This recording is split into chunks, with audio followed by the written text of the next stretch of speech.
Do you hoop? Hoop? Basketball. It's okay.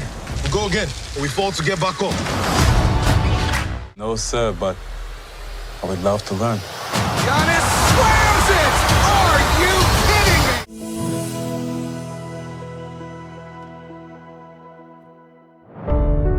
Film dimulai dari seorang perempuan Nigeria bernama Vera yang terlihat menitipkan bayi laki-laki kepada ibunya. Lalu dia bersama suaminya yang bernama Charles bermigrasi membawa seluruh barang-barang mereka untuk mencari keberuntungan hidup di negara lain. 1 tahun kemudian mereka terlihat berada di Turki. Ketika sedang tiduran berdua, tiba-tiba terdengar suara keributan dari polisi imigrasi yang sedang patroli untuk mencari dan menangkap para imigran gelap yang tinggal di kota tersebut. Lalu dengan cepat mereka mengemasi barang-barang dan bersembunyi di balik pintu kamar mandi. Beruntungnya mereka lolos dari polisi tersebut dan kemudian keluar lewat jendela dan bersembunyi di balik semak-semak selama polisi masih berkeliaran di sekitar hotel tempat tinggal mereka. Mereka memutuskan untuk kabur ke Yunani karena merasa sudah tidak aman lagi tinggal di Turki. Dengan rasa khawatir dan ketakutan, mereka menaiki bis yang akan membawa mereka melewati perbatasan Turki dan Yunani. Untungnya, mereka berhasil lewat dengan selamat. Mereka pun mulai melanjutkan hidup di Yunani. Charles bekerja sebagai pekerja harian di sebuah perkebunan, sedangkan Vera bekerja sebagai penjual kacamata. Ketika Vera sedang berjualan, perutnya kontraksi dan akan segera melahirkan.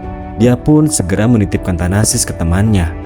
Kemudian pergi sendiri naik bis ke rumah sakit terdekat. Vera sudah terbiasa menjawab dengan mudah tanpa keraguan saat perawat menanyakan berkas-berkas dan kartu identitasnya untuk keperluan administrasi. Sampai Giannis lahir, Charles masih belum diberitahu hingga kemudian dia terkejut mendengar suara bayi ketika sampai di rumah. Cukup lama mereka bertahan tinggal di Yunani, sampai akhirnya mereka memiliki anak kedua dan ketiga bernama Thanasis dan Giannis. Mereka tambah bahagia di tengah sulitnya hidup sebagai imigran gelap di negeri orang. Bertahun-tahun hidup di Yunani, Charles dan Vera tidak hanya berdiam diri dengan status mereka sebagai imigran gelap. Mereka juga berusaha untuk mengubah status kependudukan mereka agar menjadi penduduk yang legal. Namun, permohonan mereka tidak diterima karena tidak bisa menunjukkan bukti legal masuknya mereka ke Yunani. Mereka sebenarnya bukan memilih masuk secara ilegal, tapi paspor mereka telah disita secara ilegal oleh pihak polisi Eropa. Pihak imigrasi tidak memberikan solusi bagi mereka untuk mengatasi hal tersebut. Dia hanya menyarankan untuk tetap bersembunyi selagi pihak imigrasi masih memproses status kependudukan mereka. Mengajukan perlindungan pun tidak bisa karena mereka bukan pengungsi dan lagi pula tidak ada perang di negara asal mereka.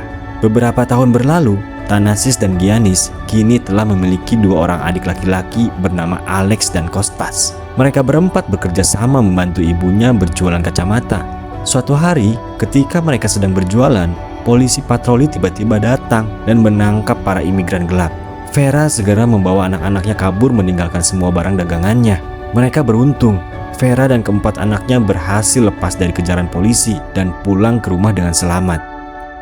Ketika melihat keempat anaknya bermain bersama, kerap kali Vera merindukan putra pertamanya yang bernama Francis yang dulu dia titipkan kepada ibunya. Charles ini adalah seorang mantan atlet pesepak bola. Dia punya keinginan untuk mewariskan kemampuannya bermain sepak bola kepada anak-anaknya. Karena itulah, dia pun sering melatih anak-anaknya bermain sepak bola bersama. Beberapa tahun berlalu, kini Thanasis dan Giannis sudah tumbuh dewasa. Lapangan tempat mereka berlatih adalah sebuah lapangan umum yang terbagi menjadi 2 sisi. Sisi yang satunya adalah lapangan untuk mereka bermain sepak bola dan sisi yang lainnya digunakan untuk bermain basket oleh anak-anak di sana. Suatu hari, Thanasis dan Giannis merasa tertarik dengan basket. Mereka pun mencoba bergabung bermain dengan anak-anak basket di sana. Charles yang melihat kedua anaknya malah bermain basket, segera memanggil mereka untuk kembali bermain sepak bola. Sebelum berpindah lapangan, salah satu anak yang bermain basket itu mengajak Thanasis dan Giannis berlatih di sebuah klub basket yang terbuka gratis untuk siapa aja. Tentu saja, Thanasis dan Giannis tertarik dengan ajakan tersebut. Di rumah, mereka menonton pertandingan basket yang disiarkan di televisi dan merasa semakin tertarik dengan basket. Akan tetapi, di sisi lain mereka juga berpikir bahwa ayahnya pasti tidak akan mengizinkan. Akhirnya, setelah berdiskusi panjang, mereka sepakat untuk berlatih basket secara diam-diam tanpa sepengetahuan ayahnya. Mereka berlatih basket setelah pulang sekolah. Mereka anggap bermain basket sebagai peluang untuk mendapatkan uang. Keesokan harinya, mereka datang ke tempat klub basket yang jaraknya hanya 20 menit dari rumah mereka. Begitu masuk, mereka terpukau dengan poster-poster pemain basket yang tertempel di dinding. Kedatangan mereka menarik perhatian pelatih begitu melihat poster tubuh keduanya yang tinggi. Pelatih tersebut memberitahu jika ingin ikut bergabung bermain harus mendapatkan izin dari orang tua. Namun setelah berdiskusi dengan rekan pelatih lainnya, Thanasis dan Giannis akhirnya diizinkan untuk latihan hari itu. Selayaknya pemain pemula, mereka sama sekali belum menguasai teknik dasar dalam bola basket. Tapi sepertinya pelatih di sana melihat ada potensi dalam diri Thanasis dan Giannis. Di rumah, mereka terus berlatih membiasakan diri memegang bola basket. Charles yang melihatnya bertanya dari mana mereka mendapatkan bola basket itu. Mereka pun memberitahu bahwa mereka pergi ke sebuah klub basket. Charles marah karena Thanasis dan Giannis pergi jauh keluar kota tanpa izin terlebih dahulu. Thanasis dan Giannis menjelaskan bahwa pelatihan itu gratis. Hanya dengan mengisi formulir persetujuan orang tua, mereka bisa berlatih di sana setiap hari.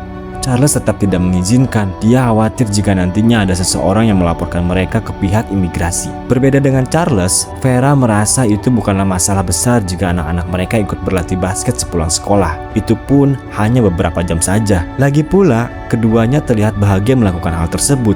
Dia meyakinkan suaminya bahwa semuanya akan baik-baik saja. Dan akhirnya, Charles pun mengizinkan Thanasis dan Giannis untuk bergabung di dalam klub. Setelah mendapatkan izin dari orang tua mereka, Thanasis dan Giannis menjadi semakin rajin berlatih basket agar bisa masuk ke dalam tim nasional basket. Permainan mereka terus membaik seiring berjalannya waktu. Mereka berdua sudah bertekad untuk bisa mendapatkan uang dari basket demi membantu ayah dan ibunya. Vera tidak pernah melupakan anak pertamanya yang dia titipkan kepada ibunya. Dia masih sering menelepon untuk menanyakan kabar ibunya dan juga Francis yang kini sudah tumbuh dewasa. Dari tahun ke tahun, Vera dan Charles terus bekerja dari satu tempat ke tempat lainnya demi mempertahankan hidup mereka dan keempat anak mereka. Pekerjaan apapun mereka lakukan karena sulitnya mencari pekerjaan tetap dengan status mereka sebagai imigran ilegal. Suatu hari, Charles mendatangi tempat latihan anaknya. Dia bertanya kepada pelatih, apa rencana ke depan untuk kedua anaknya. Pelatih tersebut berkata, dia ingin menjadikan Thanasis dan Giannis sebagai pemain yang terbaik. Menurutnya, Thanasis memiliki potensi untuk bisa bermain di Liga Nasional. Beberapa tim bahkan sudah menanyakan tentangnya. Sedangkan Giannis masih bisa terus berkembang menjadi lebih baik. Setiap berlatih, Thanasis dan Giannis bergantian memakai sepatu yang sama karena mereka hanya mampu membeli sepasang sepatu basket. Hal tersebut seringkali menjadi bahan ejekan oleh anak-anak di sana. Thanasis mendapatkan tawaran menjadi pemain kontrak di salah satu klub basket ternama di Athena. Dengan senang hati, Thanasis menerima tawaran tersebut dan mendapatkan cek uang muka sebagai bayarannya menjadi pemain kontrak. Orang tua dan adik-adiknya sangat senang dan bangga tentunya mendengar berita tersebut. Dengan cek itu, mereka satu keluarga pergi berjalan-jalan. Ketika hendak mencairkan cek tersebut, petugas mengatakan cek tersebut sudah tidak berlaku. Setelah dikonfirmasi, ternyata cek tersebut sudah dibukukan oleh klub setelah mengetahui Thanasis merupakan imigran ilegal, sehingga dia tidak memiliki dokumen-dokumen resmi untuk bermain di liga. Thanasis pun mengurung diri di kamar. Dia begitu kecewa karena gagal membahagiakan keluarganya. Melihat kakaknya murung, Giannis tak tinggal diam. Dia menghampiri Thanasis dan berkata bahwa mereka bisa bangkit lagi.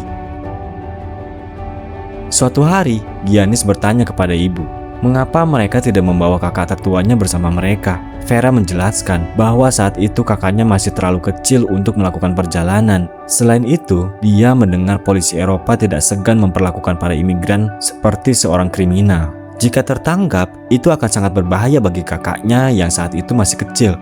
Saat Giannis melatih tembakan 3-poinnya, di rumah Charles sedang mengenang kembali saat-saat dia masih menjadi seorang pemain sepak bola. Dia buka kembali kotak barang yang dia gunakan untuk menyimpan perlengkapan sepak bolanya dan juga jersey dengan nomor punggung 11.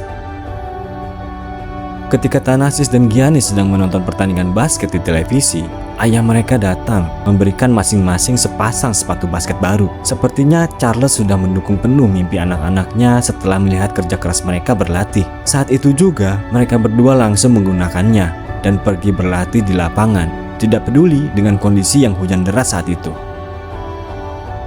Masih berusaha mencoba, Charles mendatangi kembali pihak imigrasi untuk membuat permohonan kependudukan. Namun, lagi-lagi ditolak karena berkas-berkas yang diberikan masih belum cukup. Sesuai persyaratan, Charles sudah memiliki pekerjaan legal yang bergaji dan dapat jaminan sosial meskipun hanya menjadi seorang petugas kebersihan. Tetapi pihak imigrasi berkata, itu bukan pekerjaan sungguhan yang membutuhkan keahlian. Hal itu membuat Charles marah. Dia sulit mendapatkan pekerjaan karena status kependudukannya yang masih ilegal. Ketika dia ingin melegalkan, pihak imigrasi memberi persyaratan harus memiliki pekerjaan yang legal. Itu sangat tidak masuk akal baginya. Suatu hari, Giannis ikut bermain dalam sebuah pertandingan basket. Pemain lawan memprovokasinya dengan menghinanya karena berkulit hitam. Giannis pun bertanya kepada ayahnya, mengapa orang-orang banyak yang membenci mereka. Ayahnya pun menjawab, orang yang rasis adalah orang-orang yang takut adanya perbedaan. Negara telah memberikan pendidikan, pekerjaan, dan kebebasan. Hal lain di luar itu sudah menjadi urusan mereka sendiri untuk menghadapinya. Sebagai penduduk ilegal, mereka sering kesulitan mencari pekerjaan. Kondisi ekonomi mereka yang terus pas-pasan membuat mereka terpaksa sering menunggak pembayaran sewa kontrak. Setelah menghadapi pemilik kontrakan, Vera sedikit kesal. Tiba-tiba Charles yang baru saja membeli mobil bekas di saat mereka membutuhkan uang untuk membayar sewa kontrakan. Thanasis dan Giannis semakin mendapatkan perhatian dari orang-orang karena kemampuan mereka. Sayangnya, saat mengikuti sebuah pertandingan, Thanasis mengalami cedera cukup parah yang mengharuskan dia menggunakan alat bantu berjalan. Karena itu, dia harus berhenti sementara bermain basket sampai cedera kakinya sembuh. Seorang pencari bakat bernama Haris melihat potensi yang dimiliki Thanasis dan Giannis. Dia pun mengabari Charles dan Vera. Dia menawarkan agar anak mereka bergabung dengannya untuk masuk ke liga besar. Charles dan Vera pun melakukan diskusi dengan anak-anaknya. Karena Thanasis sedang cedera, maka hanya Giannislah yang mungkin bisa bergabung. Giannis tentu mengambil kesempatan emas itu. Dengan mobil baru yang Charles beli, mereka mulai pergi keluar kota untuk menjual dagangan mereka kepada para turis di tempat wisata. Saat kembali ke rumah, pintu rumah mereka tidak bisa dibuka, yang ternyata kuncinya telah diganti oleh pemilik kontrakan karena mereka belum melunasi tunggakan biaya sewa. Terpaksa, mereka semua tidur di dalam mobil. Esok harinya, Charles melunasi tunggakan biaya sewa kontrakan. Pemilik kontrakan langsung mengambil uang tersebut dan memberikan kunci yang baru. Setelah itu, Haris mengunjungi rumah mereka. Dia memberitahu bahwa tidak ada tim yang mau merekrut Giannis karena mereka tidak mau mengambil resiko merekrut pemain yang tidak memiliki dokumen-dokumen resmi. Tetapi, akan ada ujian regional yang bisa Giannis ikuti. Itu akan menjadi kesempatan bagus untuk Giannis menunjukkan kemampuannya. Ayahnya pun mendukung penuh anaknya agar bisa selangkah lebih dekat dengan mimpi mereka, meskipun harus menghadapi resiko yang besar. Melihat dukungan besar yang diberikan ayahnya, Giannis mempersiapkan diri sebaik mungkin dengan berlatih siang dan malam tanpa kenal lelah. Sampai akhirnya, tibalah hari ujian basket tersebut, sebuah pertandingan di lapangan besar yang belum pernah Giannis bayangkan sebelumnya. Seluruh keluarga datang untuk mendukung dan berharap Giannis bisa lolos dalam ujian kali ini. Saking gugupnya, Charles tidak mampu untuk bertahan menonton pertandingan Giannis dan memilih menunggu di luar. Pertandingan pun akhirnya selesai. Harapan mereka terjawab. Giannis berhasil memenangkan pertandingan ujian itu. Artinya, dia lolos untuk masuk ke dalam klub basket nasional. Charles begitu senang dan bangga kepada anaknya. Selesai pertandingan, Haris menghampiri mereka dan memberitahu bahwa ada klub yang ingin merekrut Giannis sebagai pemain. Klub itu bernama Zaragoza yang bertempat di Spanyol. Klub dari Yunani masih khawatir karena Giannis belum punya dokumen-dokumen yang dibutuhkan. Sedangkan Spanyol bahkan bersedia untuk membuatkan visa agar Giannis bisa berangkat ke sana.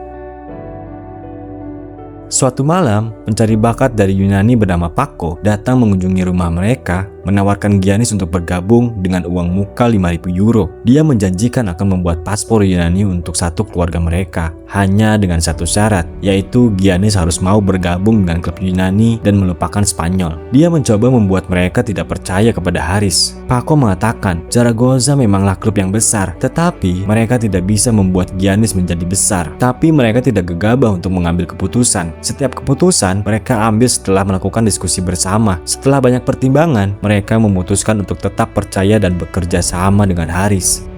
Karena tawaran yang dia berikan ditolak, Paco kemudian mengancam mereka akan mendeportasi mereka sekeluarga.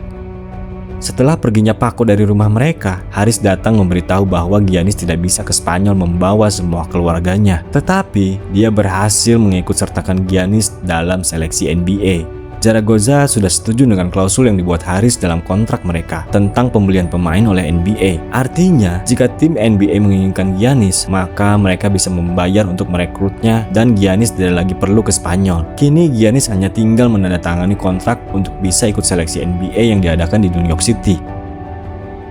Setelah bersusah payah mengurus visa sementara, Giannis akhirnya berangkat ke New York bersama Haris dan juga Thanasis. Itu akan menjadi perjalanan pertama mereka pergi jauh dari keluarga. Sesampainya di sana, mereka dijemput oleh temannya Haris yang bernama Kevin dan mendapat fasilitas yang tidak pernah mereka dapatkan selama hidup mereka. Selain berkesempatan ikut seleksi NBA, Giannis juga mendapat kesempatan sebagai brand ambassador Nike dan diundang untuk makan malam bersama perwakilan dari Nike.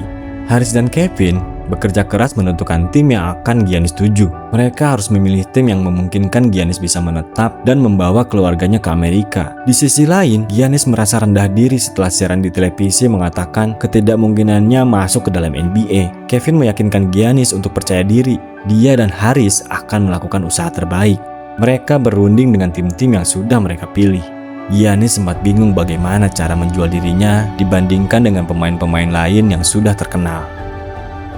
Saat mereka bertemu, perwakilan dari Nike bertanya kepada Giannis, apa yang membuatmu berbeda dengan pemain basket lainnya? Melihat adiknya diam beberapa saat, Thanasis berkata, ceritakan saja tentang siapa dirimu. Giannis pun mulai menceritakan bagaimana dia meminjam sepatu kakaknya karena tidak mampu membeli sepatu lagi.